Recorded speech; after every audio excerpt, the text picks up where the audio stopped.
You do look like a super fan. No, you don't want to do it. Consent. No means no. All right, moving on. I need a super fan who wants to answer some. Yeah, right. Come on up. Come on down.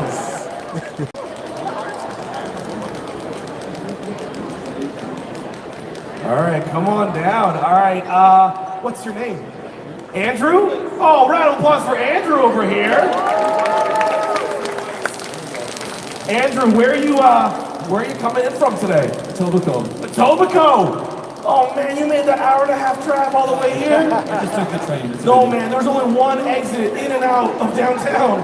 Where's Olivia Chow at? I have many questions about this. Thank you for coming in and checking out Dragon's Den Day. How long have you been watching the show for?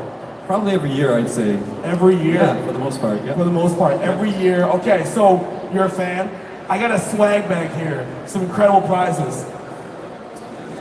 Out of 5 questions, how many do you think you can get right? I'll go with 3. You think you can get 3? That's a safe answer. If you answer 4, I'll get you another prize. But 3 for this one here, okay? All right, and you can use the audience to help you out, okay? All right. Which province has produced the most pictures featured on the show? Which province has produced the most pictures on the show? Ontario. Ontario. You're going with Ontario. What do you guys think? You're going with Ontario because it's the most dense province. Unless it's a trick question. Closest to the building. Are you sure about that? You're locking it in? It might surprise you. It might be Alberta. It might be Saskatchewan. It might be a territory. We don't know. What do you think it is? I'll stay with that. I'll stay with Ontario. Ontario? Great choice. Ontario's the correct answer. You're 1 for 1. When does Dragon's Den premiere? Like, when does the new season premiere? September 25th. Oh my God, next Thursday. 2 for 2. Okay, I'm gonna mix it up here. Manjeet Minhas co-founded her brewery at what age? How old was she when she co-founded her brewery? I couldn't get that out right. Do I get like within a range, or I'll give you within 2 years. 23. 23? I'll give you within 2 years. She was 19. Incorrect. Oh. Incorrect. Oh, you're 2 for 3. Look, you'll get there. You'll get there. It'll be a big fumble if you don't get one of these next ones. Oh, you might not get this one. All right. Lane Merrifield co-founded which children's virtual world that became a global phenomenon?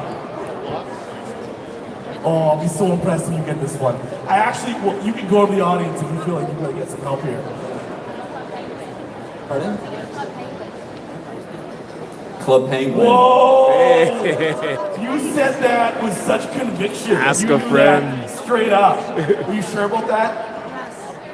Your ferret, do you have inside knowledge or you just know? She's one of the developers? Okay. It makes sense, I remember it now, but I will lock that in. You'll lock that in? That is correct, you are correct. Okay, let's go for another one just because we're here.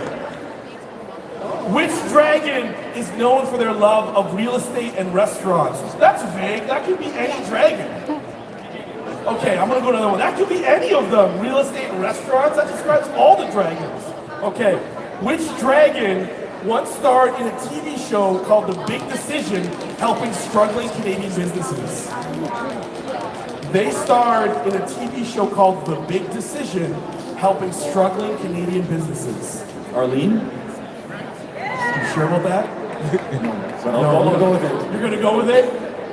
That is correct. Arlene Dickinson, right over here. You get this prize. I'm gonna give you another prize. The crew at Protein Candy is gonna give you a box of candy.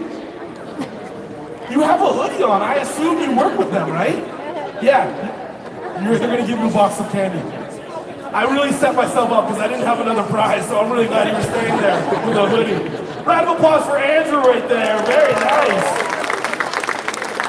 And like I said earlier, one of our dragons will be at that booth right after this panel, taking photos. Our next panel is called Click, Carts, Cash, Embracing Technology and Building an E-Commerce Money-Making Machine.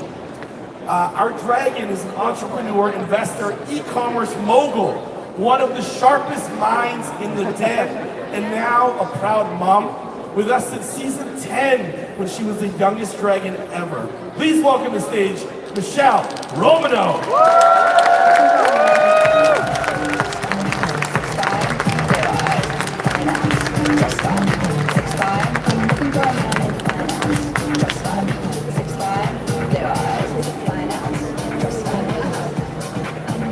Michelle, you literally... Just watch a second. Yeah. Can we just give it up for 20 seasons of Dragon's Den? I grew up watching this show. See, over there's Tracy, over there's Molly. They're the ones that made this show possible. Let's give them a quick round of applause. This is a team that's been led by incredible women. And I really say this from the bottom of my heart. I was in high school watching Dragon's Den, and then to be an entrepreneur, to be full circle, and then to make it back on the show for 10 years has been like nothing short of insane. So this is an emotional day. Emotional day. Also, you literally just came out of a meeting. Is that correct? Yeah, like 2:30, 3 minutes ago. You were in a Zoom meeting? Oh, look, just taking meetings, just doing it all. I got a bail board call. I gotta do what I gotta do. Oh, Jobs. And you got a kid now? I do. I have a 7-month-old little daughter. She's amazing. 7-month-old. I get her from social media, so it's just you guys that know right now. It's a surprise to them. All right, you're here 10 years this year. You reflect on, you said you've been watching this since high school.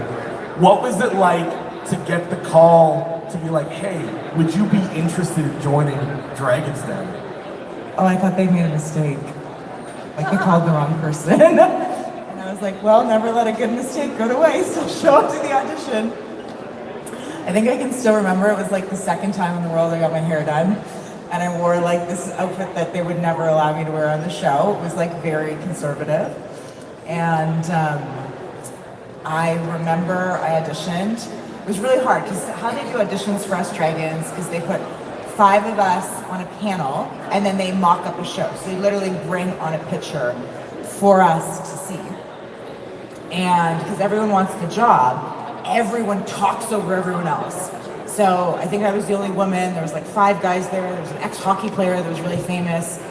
And I remember just ending the day being like, oh, I probably didn't get it. And then a really nice junior producer called Adam was like, look, you know, I think there's potential. We might make this web series called Next Gen Den. Maybe like you can join us for that. And Andrew was like, that's what they tell the losers. There's no way that this is gonna work. And magically I got a call back to do that show.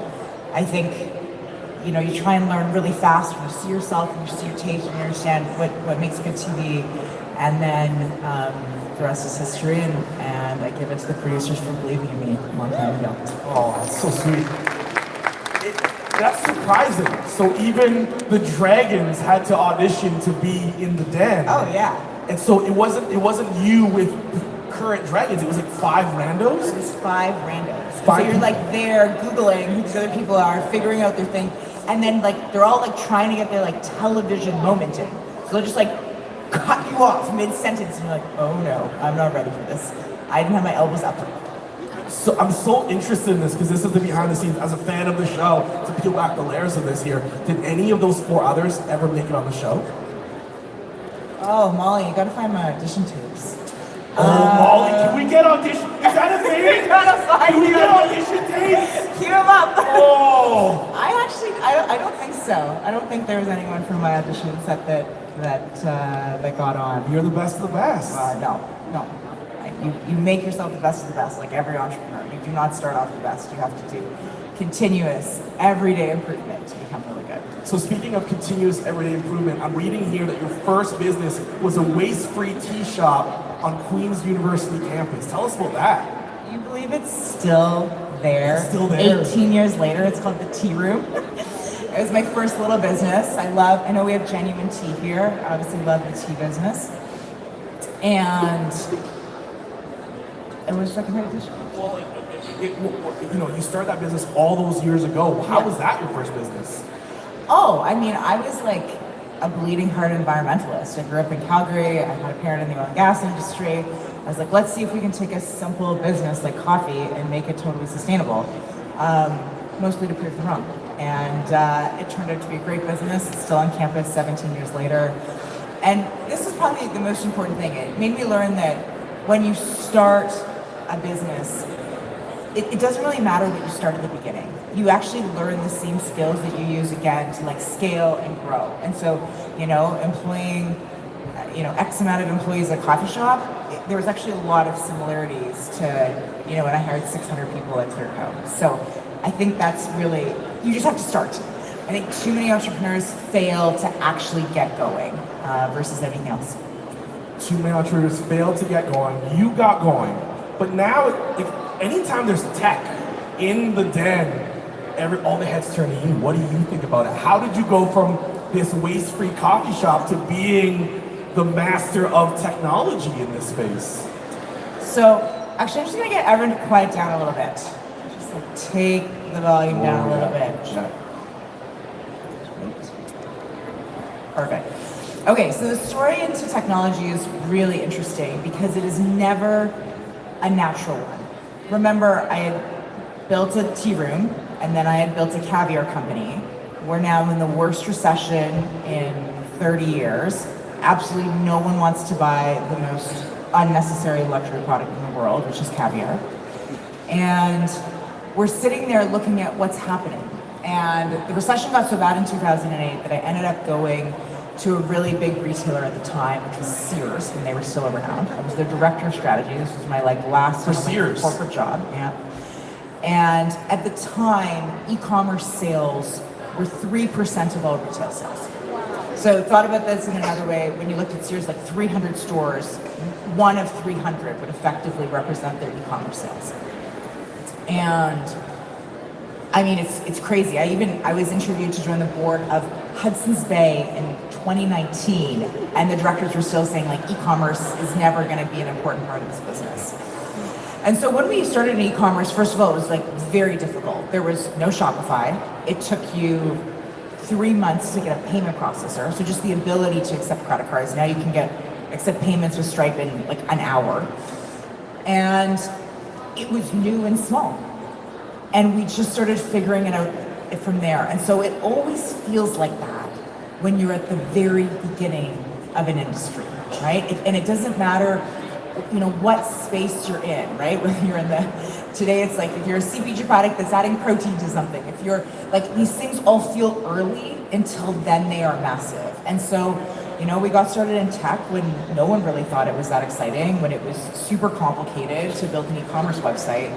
And I never imagined, really at the time, that would be such a powerhouse skill. To give you an example of how early we were, we had to buy newspaper ads in the Metro physical newspaper that said, go buy our deals on Bytopia.ca.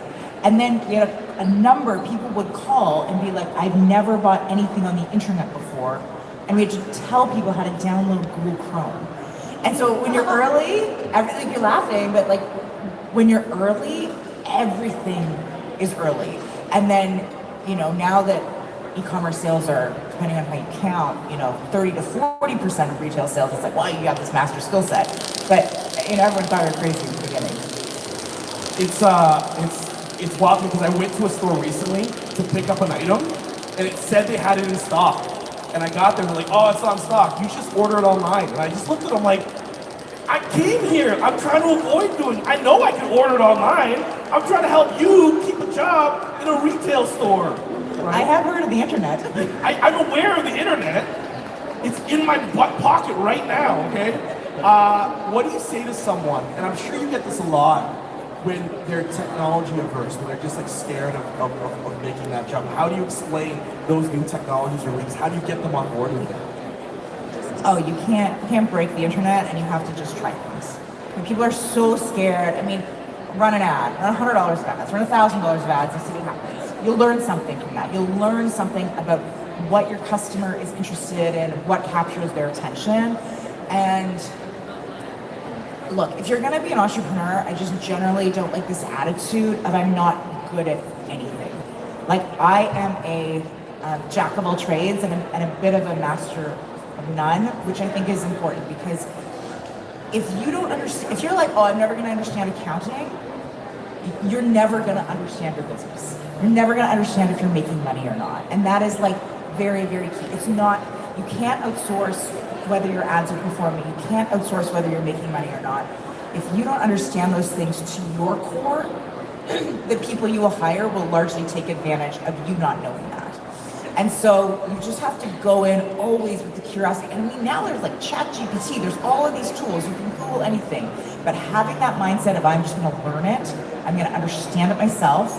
I always tell myself, Michelle, every single system was built by a human so you can understand it too. Like and having that like can do, can learn attitude not only keeps your brain sharp, but it makes you understand your business a bit better. And then when you hire people, you can guide them a whole lot better than you being basically the driver without a map.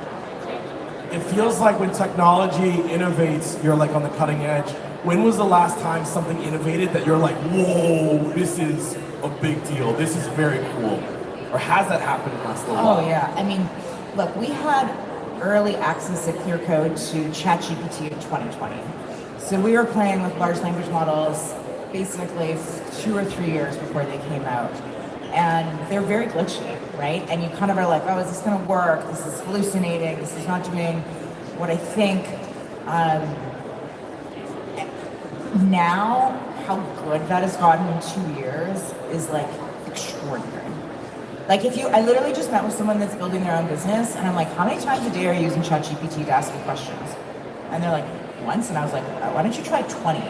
Like, see what you learn, see what you come up with. And it's not a substitution for your own brain, but it can certainly get you started with ideas, polishing, all sorts of things.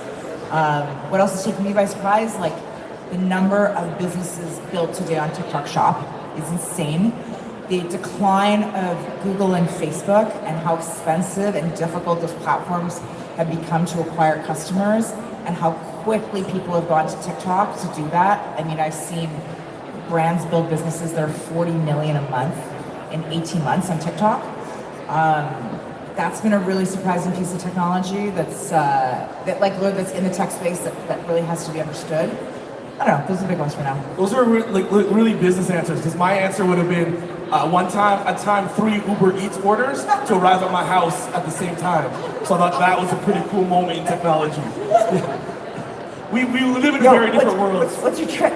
What's my trick? Yeah. I go in and you look how long the Uber order is going to take. Yeah. And you on a piece of paper, you write down which one, but then you also calculate that distance. Yeah. This is the game I was playing. Just trying to get 3 orders at the same time for a party.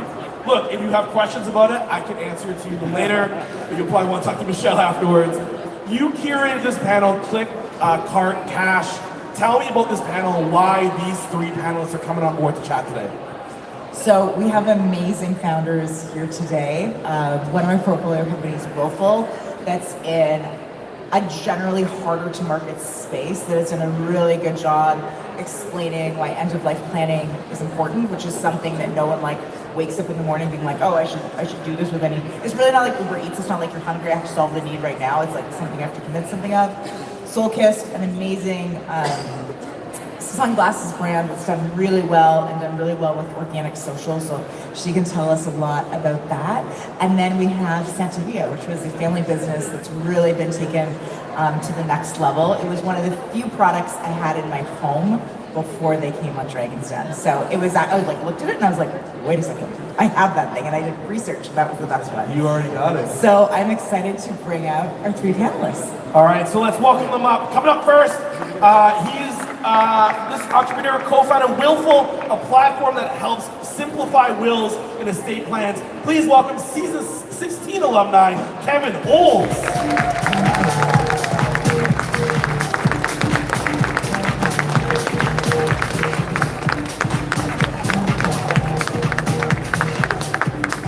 Next up, he knows how terrible your tap water is, and he's here to fix it. Coming up this season on the show, CEO of Santavia, Matthew Gall.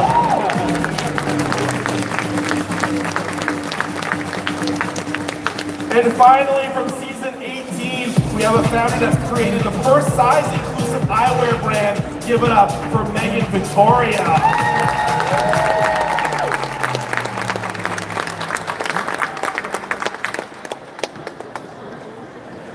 Panelists, thank you so much for coming on stage and being with us today. Thanks for having us.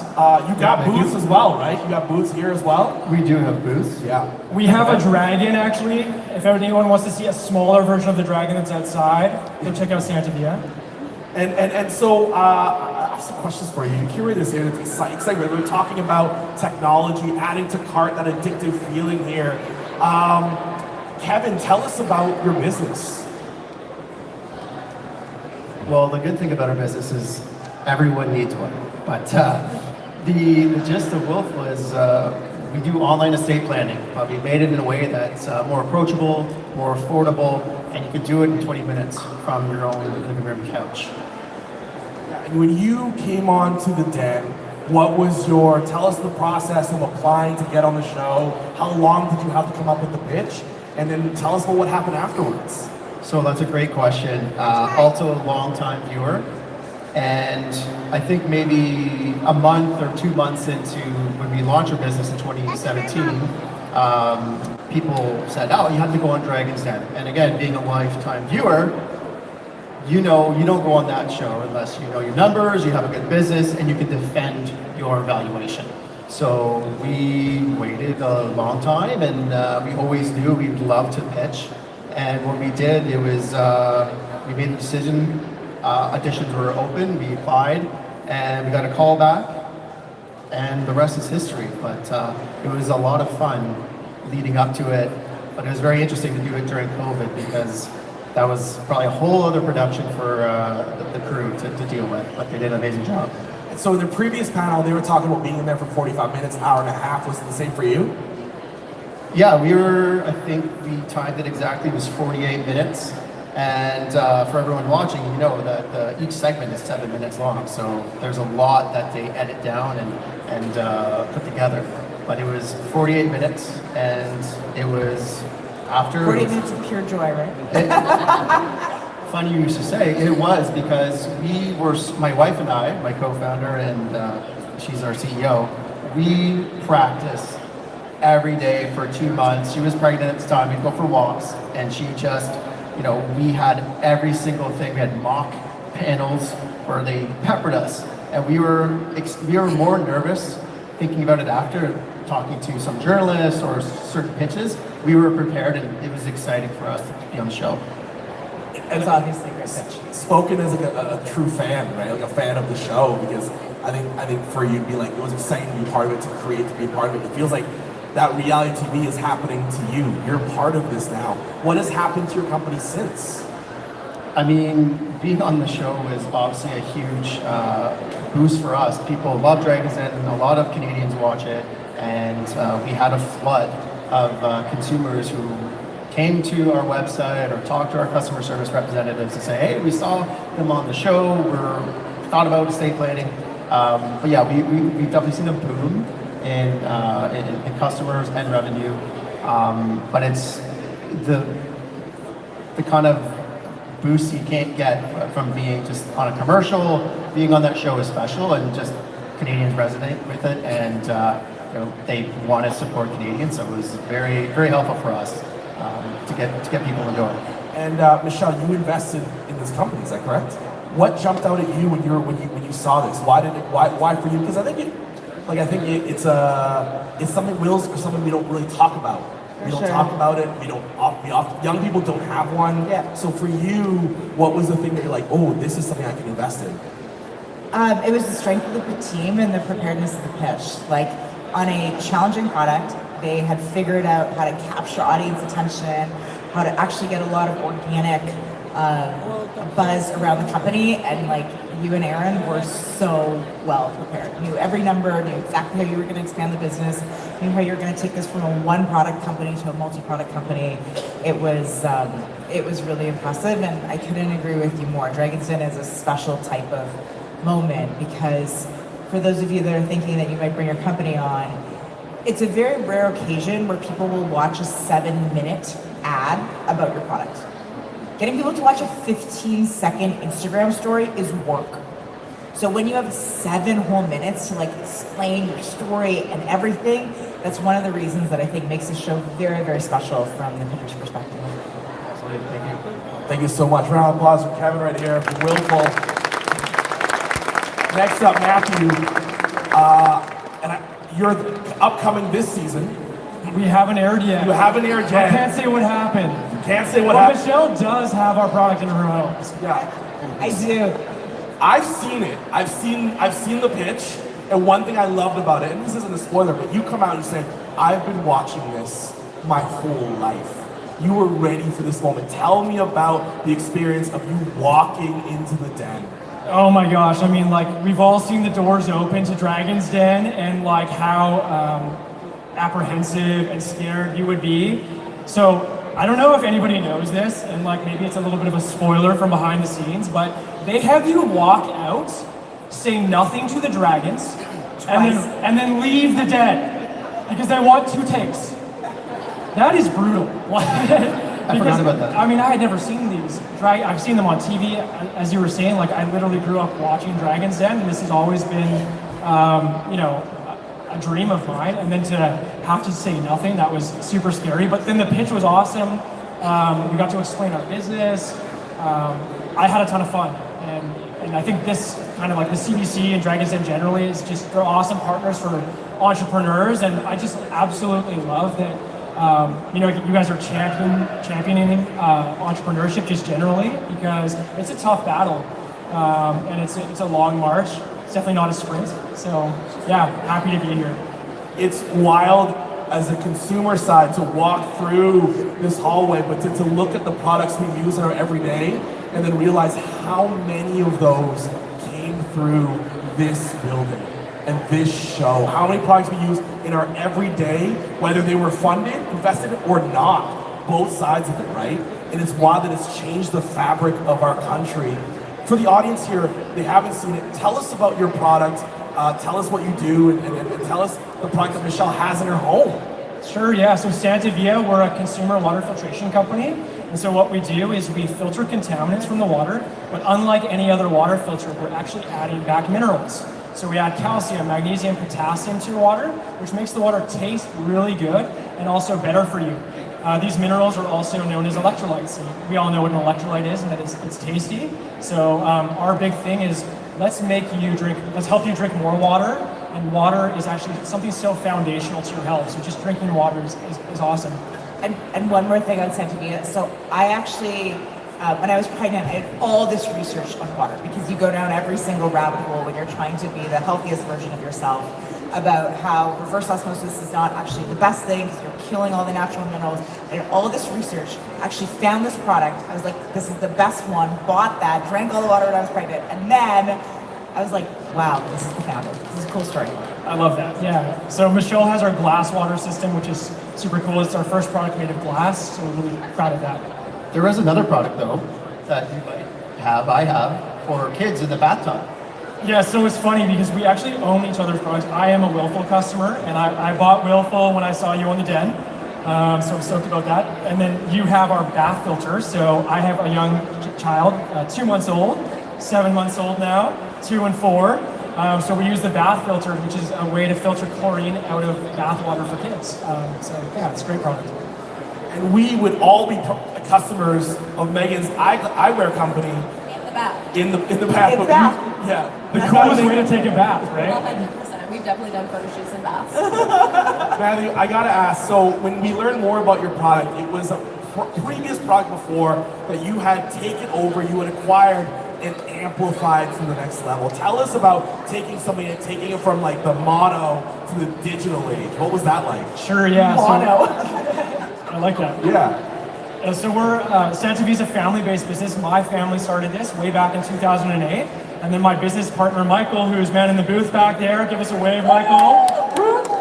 Takes a team, and so yeah, we took the business over from my parents and took us into the digital age. And so we had this really strong background in natural health stores, and we thought, well, why not take this online? And so that's really what we've gone all in on digital, and that's why we've seen such strong growth for the past 4 or 5 years, is really finding customers online, learning how to do marketing and advertising, primarily on social media, on Meta, and really learning our numbers. The Dragons, you must know your numbers, and that comes back to customer acquisition. So can you acquire a customer profitably online? If you can do that, sky's the limit. My favorite question. What is your customer acquisition fee? We can spend probably about $110 to acquire a customer on Meta, which is great for us. I'm a huge, if you're launching products, make sure you have a lot of, tons of room, right? Yeah, I mean, Meta advertising is tough, and especially if you have an education product, because you have to teach somebody why we're better than Brita, right? Like, we're way better than Brita, but if I can't tell you specifically how, then you'll go buy the Brita because they're the big name. They're owned by Clorox. No fun. Going back to the jump to digital here, because I know for me, there's like a, when your favorite restaurant or favorite banh mi sub shop, you go in and you're like, hey, can you please get debit because they're a cash only business? That jump to technology is quite scary. For your family, what was the response when you're like, we're gonna make this a digital company, we're gonna go into this space? What was their response to you? Apprehensive for sure. And I think, so we acquired the business from them, which was a nice way to kind of hand off from one generation to the next, and then also take on the risk, because this business was a retirement plan, and they grew it, and they did a ton of work to get it to where it was, and so that was us accepting the risk. So then we had kind of full board to be able to go and advertise however we wanted. And you know what? On Meta advertising, if you want to scale, big budgets, right? So you start to spend a lot of money online, and you have to really go back and know your numbers and ensure that your first purchase profitable, that you have a lifetime value for your customer, right? So that you don't just sell them and then they go away forever. It's way less expensive to continue to resell a customer than to acquire a brand new one. So make sure that there's some sort of relationship that you're developing with that customer over time. Matthew, you, in my mind, you're like if I told ChatGPT to have a child from all the seasons of Dragon's Den, they would spit you out. You'd be the version. I don't know if that's a good thing. No, it's a great thing. You know your numbers, you say the right things. Michelle, what jumps out at you about Matthew and his company? Well, first of all, it was a really cool story of a family-run business that was correctly done. One of the things that makes it difficult in companies is if, it's a messy cap table, and if it's difficult for us to come into a family business. So they had done a really beautiful transition, and obviously, loved the product if I had independently researched and bought it myself. And they were just a really strong, hardworking team. And so I have lots of high hopes for this one. High hopes. We're so excited to see you in the new season. A round of applause, Matthew. Listen up to be all the way from season 18. Megan, thank you for joining us. Tell us about your business. So my brand is called Soul Kissed. It's size-inclusive sunglasses and eyewear. Basically, the concept is in the fashion industry, you can have XX small to XX large, but we don't have that in the face, where we look at people every single day. And so it's bringing size inclusivity into the eyewear industry and being really cool about it.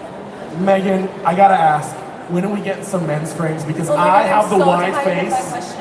You're so done with the question? I'm so done with that question. Everyone asks every day. Okay, so we just launched Prescription. I'm just being honest. Honestly, it took me almost 4 years to launch Prescription. We did it 2 weeks ago. It's been popping off. Congratulations. I live in a lab in the US now. Inside a lab. I have a room. It's a whole thing. There's a bunch of scientists just working and you live in there. Yeah, and then I go and get to hand tint all the lenses. It's actually so cool to see the process. I forget the question. Men's. When are we getting that? Oh, the men's. But you're so sick of it, so I don't want to push it if you don't want It's kind of like we have our Barbie collection. We're like, okay, you're just 10. So we'll get there. Yeah. It is on the list. Cash flow, inventory, tariffs, real things. So, I mean, it's on the list. I know we're all like, yup. But it's coming. Megan, that's all I needed to hear. I apologize for asking that question.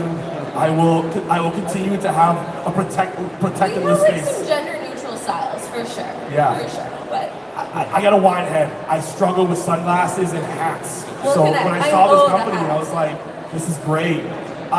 For you, the thing I took away from your pitch, and maybe to you as a person, but you struggled in the decision of taking the deal. You struggled with that, giving up part of your company.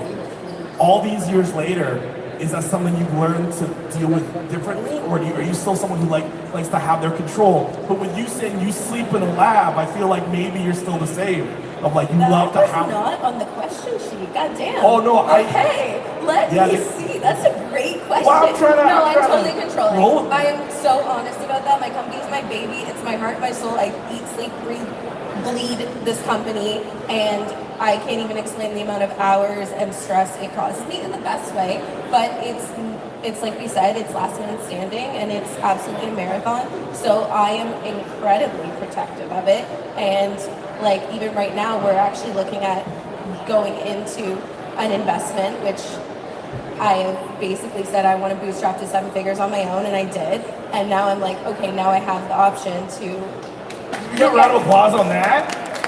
You just said that so casually. You bootstrap 7 figures. I don't know what that means. Can you explain it? But it sounds so badass. I hear it on the show a lot. I bootstrap this. $1 business on her own. Yeah, I'll bootstrap Pizza Pops in a minute 30 seconds. I don't know what that means. Can you please explain it? Oh, Michelle said it best. I grew the company to over 7 figures in revenue, and then yearly. So it's sometimes I just kind of can't believe all of this has happened. And for me, like I didn't know my numbers. I got a 2-hour pre-call for Dragon's Den. 2 hours to prep. I did my lashes in the car. Wait.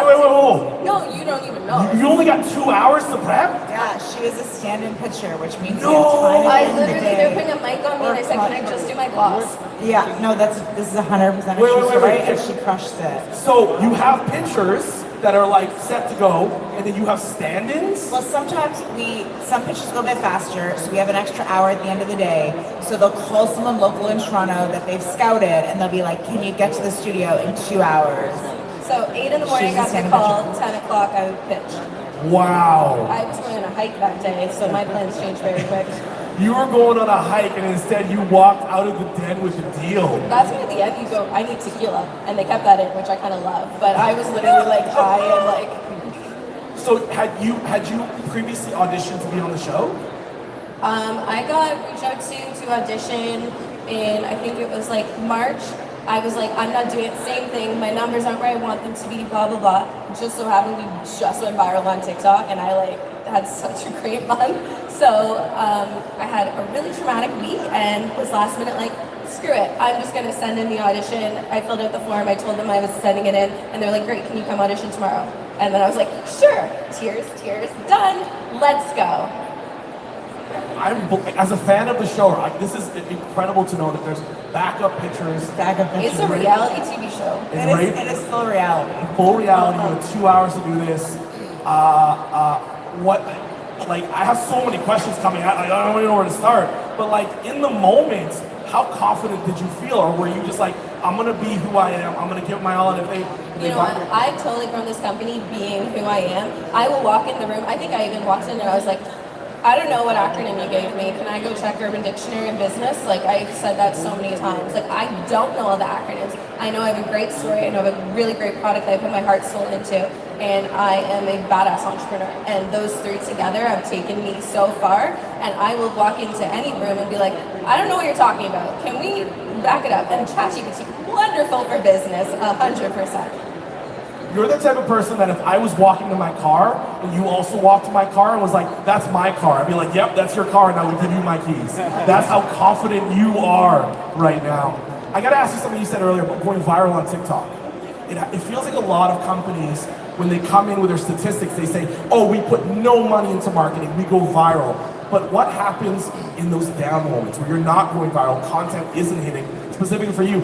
Are there lulls, or have you been relatively protected in having like an upward trajectory? You need to diversify your income stream. So that's what I really find. When I started, totally survived off TikTok. It was incredible. But like, I've built this business fairly slowly, I would say, just because we haven't gone the route of like, get the team, do. It's like my mom at the booth. Like, you know, we're scrappy as scrappy can be. And so TikTok took us to a certain level, and then I was like, okay, we need to do the Facebook ads. We have a 35% returning customer rate, so that is an incredible thing to utilize. Our email marketing, like there's so many things where I'm like, I know we have so much potential if we really dive into these specific topics, but overall, it's like worked out. I know that there's so much more we could do with like the right team and people in place, and that's like our next steps right now. Your next step's going there. Matthew, I'm gonna ask you because your products are obviously different. How did you handle the social media and trying to get it out there? Because you're talking about informing customers on why your product is better than the product they've known their whole life.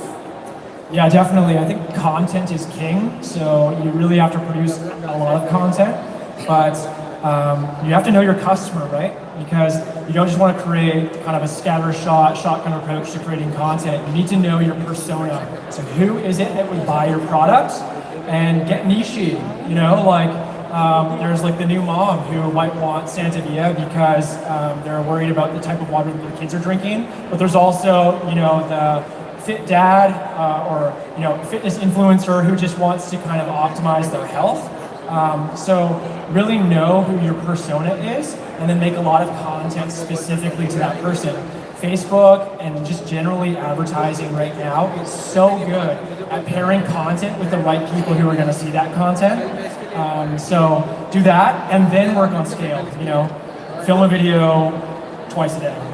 That's what I would say. Twice a day? What, really? Twice a day? Even more. Yeah. Even more? Oh yeah, you cannot have enough content because you just don't know what's going to hit. So it's just a machine you have to be producing. Yeah, Kevin, I gotta ask you because their content, I think, would be different than your content because it's your product is so different. So how do you tailor your content? And is it like a trial and error thing, or have you found It's it? really a how not to die and what to do when you do die. Use us so that you don't end up over here, okay? Our content's a little less sexy than sunglasses, I'll say that. But no, to Matthew's point, like educating people is so important because with our product and our service, there's a lot of myths and unknowns. People come to us all the time. You know, if you pass away without a will, the government gets all your money. There's all these things. So having great content and having it easily and readily available is very important. And yeah, we have a team of people now who just, you know, they know the algorithm, they know how to get a good ROI on any social post we put out. But I guess it's something that you can't really just scale overnight. It's a slow build. But if you have good content and just continue adding to it and just make it easily available, that's going to be extremely beneficial. I love it because it's a trial and error. You just got to try it, make it. You got to keep making content. Michelle, I had you do this for all the panels so far, but looking at Megan, what was something that jumped out for you about Megan when she came into the den and seeing her since? Oh, I mean, Megan's crushed it. Megan was one of the first truly organic brands that was built on TikTok that I had seen and really understood.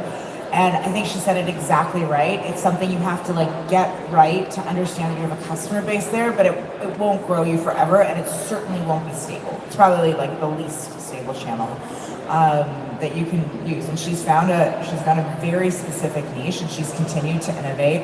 And I mean, she just has the attitude of a winner. I mean, how do you not be attracted to that? All three of you make me feel like you have such positive energies and that go-to-get-em attitude. We've done this nice thing where we've kind of shouted out, like you've talked about sharing businesses. I just want to try something here. Put you on the spot. As we wrap up our session, can each of you shout out another business here that we got to go check out as we leave? Just because what they're doing, what they have is great. So, Megan, I'll start with you. Is there anyone here that you're like, I love what they do, I want you to go check them out? Yeah, I'm trying to get their attention. Birch Babe! Birch Babe! Shouting them out. They do the most amazing skincare, but what I absolutely love is like the packaging and the aesthetic. And they did a rebrand that really, oh hi Paula, took it to another level. And I just think they're doing phenomenal, and like all their celebratoriness is wonderful. And I mean, look at the jumpsuits; they're so cool. The branding's on point. And if you like them, Birch Babe, you're going to be up here in a little bit, right? We're going to get you up on stage in one of the upcoming panels so we can learn more from that. Matthew, who do you want to shout out? I'm going to shout out one of our partners who is here but not actually demoing, Loop Financial, right there. I mean, they've been just absolutely crushing it with us. When you advertise on Meta, the budgets can get big, and traditional banks often don't really help you out because they're a little bit more risk averse. So Loop has been an incredible partner to help us scale our direct-to-consumer business. So I'd be, if you're an entrepreneur, you do D2C, check them out. Kevin, what about you? I want to check out Culture, the cold plunge. What a my deal. Yeah, so I want one. If anyone here can get me a deal on one, Michelle. No problem. I have a promo code. Yeah. Michelle, you want to give some out? No, you don't. I can't put you on the spot like that. Give a bunch out. No. You can message me and I I can can see if I can find a little promo code for you. Oh, okay. With the cold punch. All right, you want one yourself? All right. Michelle, you're looking at this here. You are. Oh, do I get to stand and show some businesses? Yeah, of course. Yeah, no, of course. Okay, let me give you a few. Culture, obviously, incredible portfolio company of mine. There's actually food that I haven't tried here. Mary Mochi, we're working on something on this season, and then all of the founders up here. You guys are incredible, and I'm just really proud of all of you. I gotta ask you as we wrap this up. You are seen as kind of like the guru in this tech space, and you are still so young, but you've inspired generations of people to come up and look at tech in this smart way. How does that feel, and what's your advice on them to keep pushing upward? You know, there's nothing you can't learn, and it's always curiosity that builds the best innovation. We don't do things in society because someone sat down and they made a spreadsheet and they said, what is the optimal way to do this?